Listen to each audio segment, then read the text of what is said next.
Welcome to the podcast designed to fuel your success in selling technology solutions. I'm your host, Josh Lopresto, SVP of Sales Engineering at Telarus, and this is Next Level Biz Tech. Everybody, welcome back to a new episode. Today, we're talking victory and defeat, real-life cases around security and cloud transformation. Today on with us, we have got Mr. Trevor Burnside, solution engineer extraordinaire from Telarus. Trev, man, welcome on, dude. Hey, appreciate it. Thanks. Been a long time listener, so it's kind of an honor to be on here. Love it. Love it. You got a lot of good stuff. You got a good background, cool stuff. You've been in the program here quite a while, so excited to dive into this. And so let's kick this off, man. So first of all, you've got a cool story. Tell us your story. How did you get into this field? You've had some awesome military service, which we're super grateful for. Just tell us your path. Give us some cool stuff there. Yeah, I wouldn't say my story is that cool, but I think like most people, kind of ran into the channel haphazardly and just fell in love and stayed. So kind of a while ago, 10 years ago now, that I've been kind of in the channel, I was just talking to my neighbor, and just kind of complaining about my job. Didn't really like what I was doing at the time. I kind of found technology through a company called Caption Call, where I was taking phone calls for the deaf and hard of hearing through a caption telephone. So you're listening into a conversation and then essentially talking and translating it to a computer to understand it. I mean, nowadays AI can do that, but back then, 15 years ago or so, that just wasn't possible. So you had a person that was kind of like doing that relay. It was just monotonous. I didn't like it. And I was talking to Seth Ferguson, and he said, "You know what? Why don't you just come over, see what I do, and come to our office, check it out. Maybe you'll like it. We're always hiring." And I thought that was so strange, but yet I took him up on it. So I took a day off work, drove down to the Telarus headquarters, walked in, met Seth, and he just took me around, introduced me to people, and I got to meet a lot of people and kind of just see what the culture was like. They talked about what they did, and it just went, oh, like at the time, like I had no idea, like channel partners, What? technology. Okay, yeah. Uh, anyway, I left there thinking, whatever they're doing, I want to be a part of that because that was a cool company. Like everyone seemed to like their job. They were happy. They were joking with each other. I wanted to be there. So I put in my application and showed up for the culture interview. You do all these interviews, right? And I walked out of the culture interview thinking I probably blew it, right? I said stupid stuff and just thinking like, man, like what a cool company. I hope they do well. Anyway, I got the job, obviously. And the day I started, I had no idea what I was going to do. Like I did not know what the job was. I just I know contracts, cable, blah, blah, blah. You scrub documents, you submit it to the back office, all these words I'd never heard before, and just ended up falling in love and staying with it. Love it. Um, the A while when we're out a couple of years in working in the channel at Telarus, I still kind of felt like um, I had to do something else for some reason, even though I had no problems. Culture was great. Still loved the channel. It was just one of my friends at the time said it's like the feeling of like the calling, that you got to do something else. You got to do something. And ever since I was a little kid, I thought I was going to join the military and be an Army Ranger or whatever, and jump out of helicopters and do the dangerous missions and stuff. And one day, I saw that, hey, National Guard in Utah has special operations, and I was like, well, that's interesting. I didn't know that was a thing. Uh, can I do that and not be full time? Not be active duty for 20 years, right? Because my wife was absolutely, she's not having that. And after some, a long story short, met with recruiters and they're like, yeah, she can stay here. Kids can stay here. I was 26, so married with kids, and ended up enlisting in the Army National Guard. And was pretty strange, right? Because I'm 26 years old in basic training with like 17, 18-year Yeah. olds. Like I was the oldest person in existence to them, right? Like Yeah. father time compared to Yeah. these guys. Like, what are you doing here? You got a wife and kids. Like, and Yeah. to me too, I was like, what am I doing here? Like, this is dumb. But like getting out of basic training, I was a where I enlisted as a human intelligence collection technician or whatever, as a 35 mic, meaning you collect intelligence from human sources in different ways. Um, Thought I was going to be James Bond, or Jason Bourne, do that whole Yeah. thing. Uh, Ended up being way more report writing than it was anything else. That's the side they don't tell you, right? You don't see on James Bond or Jason Bourne, you don't see like the hours of report writing that he does. Yeah. Or someone else writes his reports for him, right? But it was actually great experience. I learned a lot about how to talk to people, how to become likable, right? How to get people to want to talk to you, and then also technical writing, which is the vast majority of that job. So I was able to do that for 6 years, and still worked at Teleris and came back, ended my military service, and now I'm an engineer here on your team. So. Love it. Love it. Can we talk about where you've been deployed? Or are we not allowed to talk about any of that?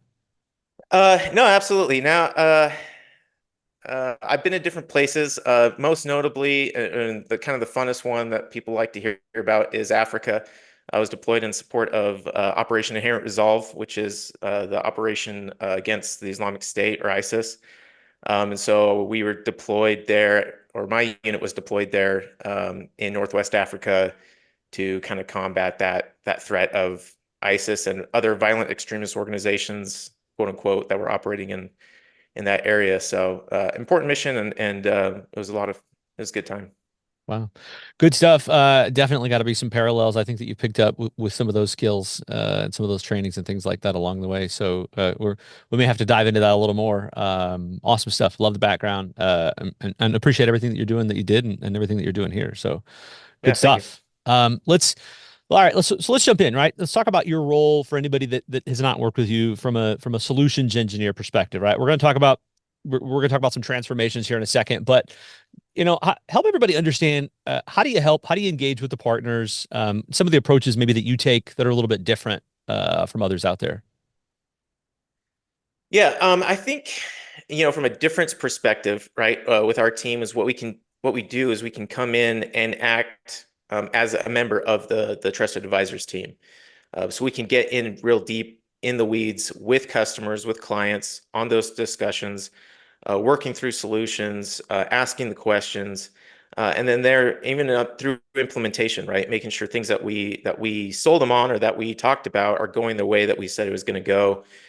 Making sure that those deals close and that those clients are happy, because oftentimes when we find, the benefit that we do and we get involved is we open up multiple opportunities. We're asking different questions. We're finding different opportunities. And while we may still stick with one, we've got two or three lined up that once this goes right, once we've got this foundation in place, now we can talk about the next thing. Now we can talk about the next thing. Because to your point, right, with transformations, sometimes we're brought in at certain points in that transformation, and there's a lot more that they've got to do, or that they've got a roadmap ahead of them. So we like to be involved so we can stay with that and make sure we're capturing that for our advisors. So let's flash back here. So if you look back 10 plus years, give us an example, share with us a hard life lesson you've learned, or maybe something you got from a great mentor along the way. Yeah, something something I've learned personally. I think in the Army, you have to show up and you have to be motivated. You kind of learn that in the beginning, right? Show up in the right uniform at the right time, and then with the be motivated. And they often say false motivation is still motivation, right? They say that, right? Because your life sucks. You're working late. You're waking up early. You're doing push-up. And it's just a hard life. You're sacrificing a lot of things. And they say, but to it's important to be motivated, right? To show up to the team because you're getting your best effort. And they always say false motivation is still motivation. And I found for me that it wasn't actually true. Um, that I couldn't falsely motivate myself and get the same performance out of myself than when I'm actually motivated to do something.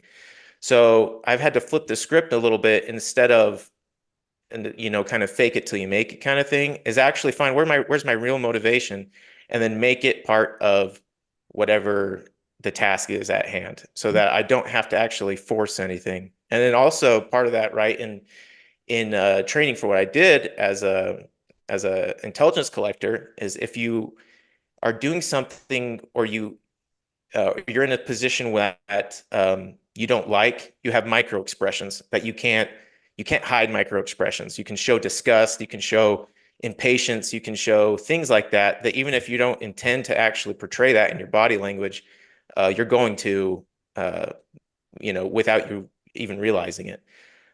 So even having that kind of false motivation, some of your true intentions are still going to bleed through in what you're doing. And so, not necessarily tricking yourself, but actually finding what's your true motivation and making that part of what you're going after, makes me happier, and then makes it, me more effective. And so I try to find that and do that really in whatever I'm doing, or whatever, opportunity I'm engaged in, or task I'm doing, is, where's my motivation, and let's make that part of the objective here.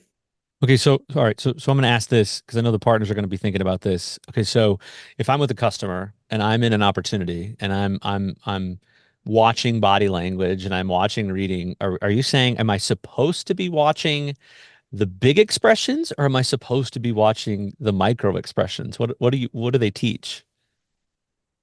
Well, it's going to be both things, right? Everything's telling a story, and it depends on what are they trying to front to you about how they want them to be perceived. What are the things that they're showing you that they know that they're showing you, and then also what are the things that are micro expressions that might be showing what's actually happening, or what are they thinking about. That's why sometimes, when you work with clients or something and say, I just can't get this guy, he's hard to read, right? Uh, and I have those too, where I'm talking to somebody, I'm like, I don't know if he's jiving with this, if he hates this. It's usually people that don't have those micro expressions, or don't aren't as it's not shown as easily, right? Where you can't think, I know this guy's not jiving with what I'm asking, or he's not liking my questions I'm Mm. asking, not because he's not answering them, but I can see it in his eyes, right? I can see it in his eyes, right? It's those micro Mm. expressions. Um, so it's important to pay attention to both, because sometimes people want you to think certain things, but they're actually thinking something else, and you can deduce that a little bit with some of the body language. All right, we might have to have you back on for like full-blown psychoanalysis of how to read customers. Like future episode noted. Love that. Well, I don't know how much of an expert I am on that, but it would be fun to talk about. See, I just don't know if you're lying to me right now. Like that's kind of where I'm trying to take what I just learned, but all right, I'll take it that you're not, Yeah. but we'll see. All right. So let's jump in. Let's talk about some cloud stuff here. So you've gotten in, obviously you've been in a lot of different discovery conversations. It might be cloud, might be security. I know you've got some passion and some depth around security, maybe it's SD-WAN, whatever. Walk us through a good example where maybe you felt customer was defeated. You helped on some of that transformation. Walk me through maybe what some of those problems, the tech stack, the business outcomes, all of that. Yeah, these are the fun opportunities, I think, right? When people have problems, and or feel like they're in a corner, and they really just don't realize how vast the solutions sets are out there, right? You look at how many providers we have in the portfolio at Teleris, the amount of offerings that are out there. It's hard for a CIO or CTO or an IT director to just keep up with it. Nearly impossible, right? So that's the fun part, is I get to talk about solutions that they may not know exist. One more recently, and it's kind of probably in line with what you're looking for, is this startup company. One guy, he's a software developer. He's got like a team of like two other people, but he also works full time doing something else. He has a great idea for an application that does a really cool thing. I talked to him like, that's a great idea. And he knows, as a software developer, he said, I know this should be built on containers, right? I need to go with containerization. I have the ideas for it, but I'm one guy. I've got some funding. I need more funding, but I need more. I need like a viable prototype. I need more stuff, right? To get more funding, but I don't have time, and I also don't have the expertise, and I don't know containers as well as I want to, all this kind of stuff, right? So even though they'd known, he came to us Like I know I want to do Kubernetes. I know I want to do it on AWS. I want to do EKS, right? But I don't have where do I go from here? And the fun part is we can say, yes, that's awesome. You've got a great idea. I want to help you. And we've got vendors that can help you do that, right? That can help you architect it, take your idea, uh, help you with the building at doing or setting up the, whatever you need from the cloud perspective, but then also help with that journey as far as like the scalability goes, making sure that it's built on the way that it should be for the scale that you intended it to be at. So Love it. um, that's kind of what you might be thinking. Yeah. Another one that I see. Oh, go ahead. No, no, no, no, no. Go ahead. Go ahead. Yeah, you got another one. Uh, Another one I see time and time again is actually, you might not think it necessarily as a cloud service, but networking as a service is something that I see all the time as a great solution for businesses that feel like they're stuck or defeated, right? Of I need a point to point, I need it across the globe, I need it private, I need low latency, and I need a ton of bandwidth, right? And I need it tomorrow. And everyone's telling me it's going to take, forever, right? 6 months or something to build this and get it all set up. And I just don't have time for that. And I mean, networking as a service has been around for a while. We're talking about Packet Fabric, Megaport, Alkira, like these great companies that do great things. I still think that there's a lot of businesses out there that haven't seen what the problems that can solve and haven't adopted it, right? So a lot of times those are just great wins of people that just feel defeated, feel like there's no way to get what they need. And boom, here's a solution. You can turn it up 2 weeks, you're ready to go, throttle up, throttle down as needed. And here's your, SLA latency. Yeah. It's interesting too. I mean, you think of those guys, there's a slew of these, right? You think of those, you think of Lumen, you think of these others. I mean, sometimes these customers don't even know, the end customers don't even know what's already available to them if they're on net, if the building's there, because these providers have built products around them and modernized around them. And they just might think of what that carrier had 4 years ago. And they might not realize that I can go right in my portal and I can spin that up right now, to your point. Mm-hmm. And so, backing them out of a corner relatively quickly. So yeah, great call out there. I mean, not only is it new entrants coming into the portfolio, but it's the expansion of what the existing entrants offer, which is, I think, where, your part of this is, hey, let me be your expert. Let me help you on that, right? Because we spend however many, 5+ hours a week just in training, just in staying in tune, besides all the research that we have to do on deals alone for the latest specific component of it. So Mm-hmm. awesome. All right, let's shift gears here. There's trying to keep in tune with our military theme here. One of these guys that's out there, right? Big giant dude, Jocko Willing. Mm-hmm. He's out there. He's done a lot of incredible things with the Navy SEALs. I mean, not a guy that you look at you would want to run into in an alley. So go check him up. He's got some great books on, extreme ownership, and he has some great principles of kind of how he's been able to successfully lead the groups that he's been able to lead from a military perspective. Anyway, he's got this phrase. He talks about cover and move, simplify, prioritize, and decentralize. So, are there any parallels for you? As you're getting into all these kind of conversations and customers and moving through technology problems, is there any parallels to draw from that and kind of how you approach these things? Yeah, yeah, and I've actually been a Jocko Willink fan for a while. I had a copy of Extreme Ownership years ago, and so it's almost hard to kind of pull out what I do today that hasn't been affected by some of the stuff he's written or some of his podcasts that I've listened to because it changed kind of a lot of what I do. One of them specifically is that prioritize and execute that he's got, right? You think about some of the things you do every day, and I think a lot of times, when you're sitting at a desk job and you think, same bologna, different sandwich, uh, the prioritize and execute kind of methodology has helped me personally when I look at what do I change day to day? What makes, what's going to be different today than it was yesterday? And the priorities are different. Every day is a different priority. There's a different trusted advisor that needs something different. And when you change your mentality of, okay, I do my emails and then I do this and then I do my calls and then I do my reach outs. If you change it to a priority of what's my priorities of work for right now, I need this to be done. This has to happen. This person needs, I need to get back to them. You change your priorities so that you're responding and you're using your time more effectively. And then one, trusted advisors or your clients see you as more responsive. Because if you've got a problem and you vocalize that as a problem, boom, now you are prioritized, and I'm going to take care of that real quick. It doesn't matter what I did yesterday, what my schedule was yesterday.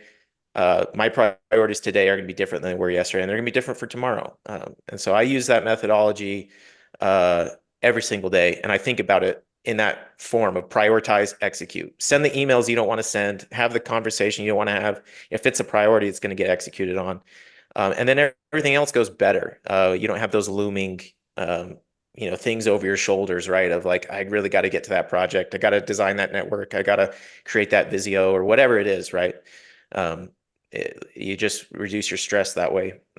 Another thing, in kind of Jocko's kind of tenets, decentralized command, I think personally has been a super great value add for Teleris.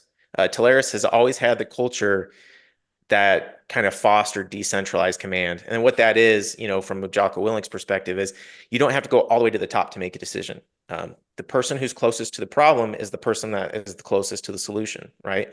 So if I'm empowered as someone who's working directly with the client to make decisions up to a certain point, I can do that, or I can rely on maybe one other person. We can come together and we can execute, prioritize, and execute on those decisions without having to wait and go all the way up and wait for the response to come all the way back down.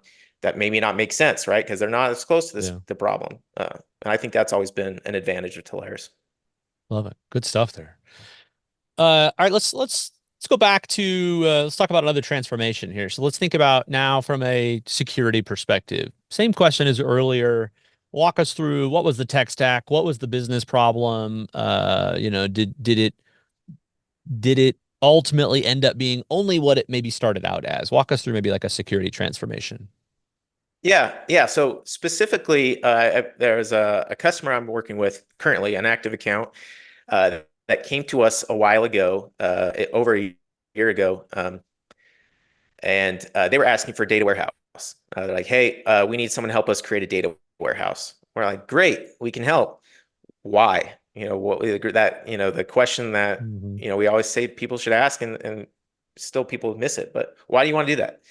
Well, we have old systems, disparate systems that don't talk to each other, stuff like an ERP that's end of life, unsupported, all this stuff, right? That it's all just kind of data fragmented. Oh, by the way, we've also acquired a bunch of companies. They don't talk to each other, right? We just have all this data. No, we want it all in one spot that we can start using. Like, okay, great. That's a good idea. Um, let's talk about, what is that going to look like what are you going to use that data for? What about modernization from like an ERP perspective? We started asking all these questions, and then really they came down to it and they said, okay, after we built a really nice relationship with them, they said, we're afraid of ransomware. We're afraid we're going to get locked out somewhere. And our data is just going to be locked out, and we don't know what we're going to do. Like, okay, well, do you have backups? Like, what's your backup plan? We went through all these questions. They said we're doing a little bit. We back up on site. We don't follow tenants as far as like cloud backup. We know we need to work on that, but we want to do data warehouse first. So then we went to like the 30,000-foot view of like, what is your security posture? Do you have a framework? What's in place today? And it ended up being that was the conversation we needed to have, because they didn't have a framework. They're not necessarily regulated, to a degree of like HIPAA or CMMC or anything like that, right? So that it didn't initially appear to them that was going to be a priority. But like, you have to choose a framework. You've got to build your foundation on something that's going to be solid before you just start throwing stuff at a problem, right? Um, so that's what we ended up going with, and that's what they went with first was a virtual CISO with us, to help them. Let's create policy. Let's choose a framework. Let's align with what you need to do. Let's do a business impact analysis, right? Because they didn't even know which applications were most critical. They didn't know which data they had was most critical, or if it were to go offline, how long would it take to come back online? All that kind of stuff, Yeah. right? So we're like, let's dial everything way back. Let's build a foundation and let's build you up from there. So at this point, that's where we're at as far as with this customer on their journey with security is aligning them, and so they can start plugging in. Okay, now let's do MDR. Let's get rock solid backup, so you're not worried about ransomware. Let's do security training. Let's do all these things that you guys need to do to align to best practices in the industry. I love that. Hey, I need data warehouse. How about virtual CISO? How do you feel about Yeah. that? I love that. But think about that though. Sometimes that older mindset, common approach would be like, hey, my customer asked for this. I got to go get them this data warehousing thing. Let's, who's our best, is it going to be a Databricks thing? Is it going to be an Azure thing? Blah, blah, blah. Love that approach. And I think ultimately the customer may not have known the value of that at the time, but think about how valuable that partner is to that customer, of how they've opened their eyes and how you've helped open eyes as to helping them sleep at night and put a security strategy together. These guys were probably days away from a breach. Who knows? Because they just weren't hmm thinking of things, right? To your point, how can one customer possibly stay in tune with all of these components out there? Because sometimes the IT folks are just asked, do more, do more, do more, do more. And, all these things just get left in the dark until it's time to tackle them. So I love that story. Yeah.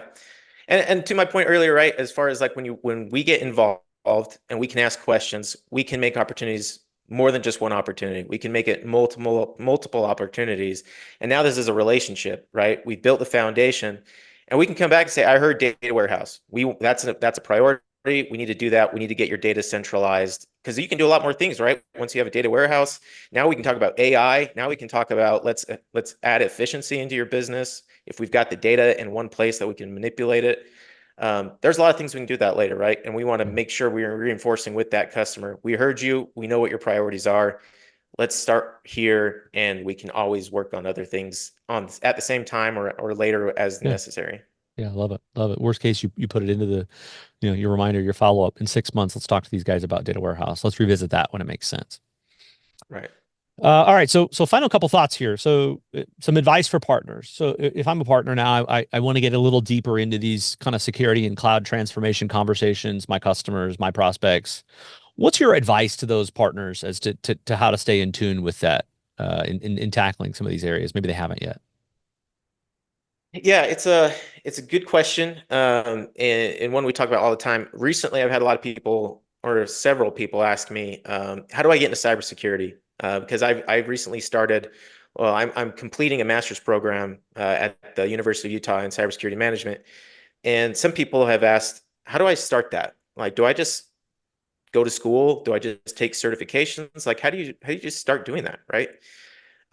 And one thing I've been telling people, and I think I've realized, and kind of studying and kind of the journey I've been on, is it's never a better time than right now because everything is always changing in technology. While it's for people that have been in the job for 20, 30 years, right, been around long enough, have seen a lot of things, it's absolutely helpful. But after a while, knowledge becomes anecdotal, right, and it supports other knowledge that you're bringing in, and you can get up to speed fairly quickly or relatively quickly compared to other disciplines because what we're doing now is not what we were doing 10 years ago. It's not what we were doing 20 years ago. Um, and what we're doing in 5 years is not what we're doing right now, just with how accelerated everything is happening. So I just tell people, if you adopt kind of that constant learning mentality and culture, eventually, well, pretty quickly, you can start telling people, hey, this is what's going on in the industry. This is what's around the corner. It doesn't take too long if you are able to kind of adopt that constant learning process. That is the other side of that coin, right? Is you've got to really want to learn and be willing to consistently, continually learn. Yeah, I love it. Good example. Just jump in. It's seemingly so basic, but it's phenomenal advice because sometimes I think we overcomplicate these things, to your point, right? Yeah. Just start, come to an event, go to the LMS, go to the Solaris University, talk to an engineer, start Googling, start reading, start watching. But I think to your point, though, the thought is just stay consistent with it. hmm Yeah. And once you start kind of getting in that culture, I think from a security perspective specifically, you just start seeing risk. And then you can, Yeah. when you look at it as risk, all you see is risk, right? And then all your conversations start turning into, but what about the security side? What about the risk side? What risk are we adding to this? What are we mitigating here? What are we accepting, right? How are we transferring this risk to another company? Is that understood? Are we doing that knowingly, or are we doing that haphazardly, right? So once you kind of get into that and start seeing for what it is, it becomes easier and easier and almost second nature. Yeah. And one final thought to that. Maybe everybody has a different view of how the universe works and all of these good things, but I promise you, every time you start going down a road with this or learning about this new thing, I promise you, we will walk yourself into opportunities where all of a sudden somebody's asking about this new thing that I'm learning about. That is just always how it just seems to work. So it will never not benefit you to do these. Okay. Absolutely. Final thought, Trev. So, Trev's crystal ball here. So obviously you talked about it, we're always talking about AI. You got the next couple years coming. Any transformations that you're paying most attention to, or any innovations coming out, and kind of, what's all of our role in that? Yeah. So many people are talking about AI as far as the next big thing, and it certainly is. Because of that, I'll probably go a different direction. I think about the future, and where we're at currently from like an economy when it comes to cybersecurity. You look at the cybercrime economy, the trillions of dollars that it takes from the global economy every year. How much money goes into, just crime, right? What if all of that was fostered back into global economy and used for other means, right? Um, I personally, from like going back to like, that motivation, what's a motivation for me? It's securing a better virtual future for my kids, where they can grow up and they don't have to have that fear of who's reaching out to me, trying to take advantage of me online. Who's this message from? If I click the wrong link, do I lose everything? Right.